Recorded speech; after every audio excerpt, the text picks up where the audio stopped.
నీళ్ళన్నీ బాత్రూమ్ నీళ్ళు బయటకు వస్తున్నాయి, బాగా వాసనతో మేము ఉండలేకపోతున్నాం, కాలువ కూడా దీనికి లేదని ఒక రెండు మాటలు చెప్తారు. ఈరోజు సిపిఎం పార్టీ ఆధ్వర్యంలో బూర్దిగడ్డ స్కూల్, ప్రభుత్వ పాఠశాల, హై స్కూల్, ప్రాథమిక పాఠశాల కలిపి ఉన్నటువంటి ఈ పాఠశాలలో సందర్శించడం జరిగింది.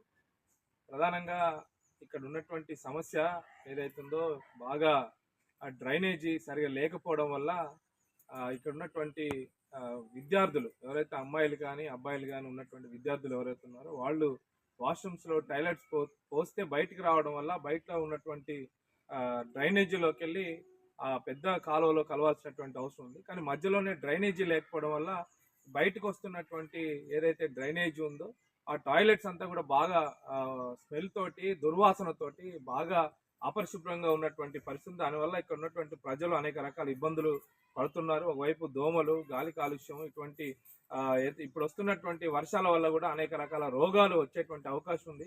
చిన్నపిల్లలు అట్లాగే ఏజ్డ్ పర్సన్స్ అందరూ కూడా, అనేక వృద్ధులు కూడా ఇబ్బందులు పడుతున్నటువంటి ఈ నేపథ్యంలో వెంటనే ప్రభుత్వ అధికారులు, సంబంధించినటువంటి కార్పొరేటర్లు, అట్లాగే కార్పొరేషన్లో ఉన్నటువంటి కమిషనర్ గారు ఎవరైతే ఉన్నారో వెంటనే దృష్టి పెట్టి ఈ సమస్య పరిష్కరించాలని చెప్పేసి సిపిఎం పార్టీగా డిమాండ్ చేస్తాను. అట్లాగే ఇక్కడ ఉన్నటువంటి పాఠశాలలో కూడా, ప్రైమరీ పాఠశాలలో 6 ఉపాధ్యాయులు ఉండాల్సింది కూడా 3 ఉన్నటువంటి పరిస్థితి. లోన ఆడుకుంటుంటే వరదల వల్ల నీరు ఎక్కడ పడితే అక్కడ ఆగిపోయి అక్కడ గ్రౌండ్ లేనటువంటి పరిస్థితి కూడా ఉంది.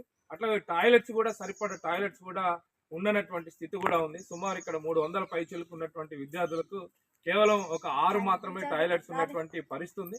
కాబట్టి వెంటనే ప్రభుత్వ పాఠశాలలో ఉన్నటువంటి బూర్దిగడ్డ స్కూల్లో ఉన్నటువంటి అనేక రకాల సమస్యలు నిలయాలుగా మారుతున్నటువంటి నేపథ్యంలో ఈ ప్రభుత్వ అధికారులు అట్లాగే కలెక్టర్ కూడా ప్రత్యేకమైన దృష్టి పెట్టి ఈ సమస్యను పరిష్కరించాలని చెప్పేసి సిపిఎం పార్టీగా డిమాండ్ చేస్తుంది.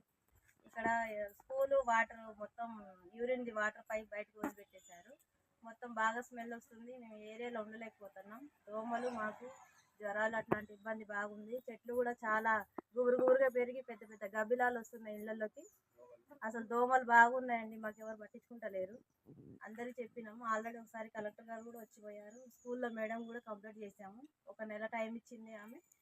నేను చెప్తానమ్మా, తీసుకెళ్తాను, అది ఇది అన్నారు, చేపిస్తామన్నారు. ఇప్పుడు దాకా ఏ రెస్పాన్సిబుల్ లేదండి. స్మెల్ బాగా వస్తుందండి.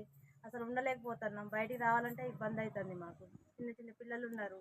అందరికీ రోగాలు, జ్వరాలు అట్లాంటి ఇబ్బందులు, టైఫాయిడ్, మలేరియా, డెంగ్యూ అట్లాంటివి బాగా వస్తున్నాయి మాకైతే.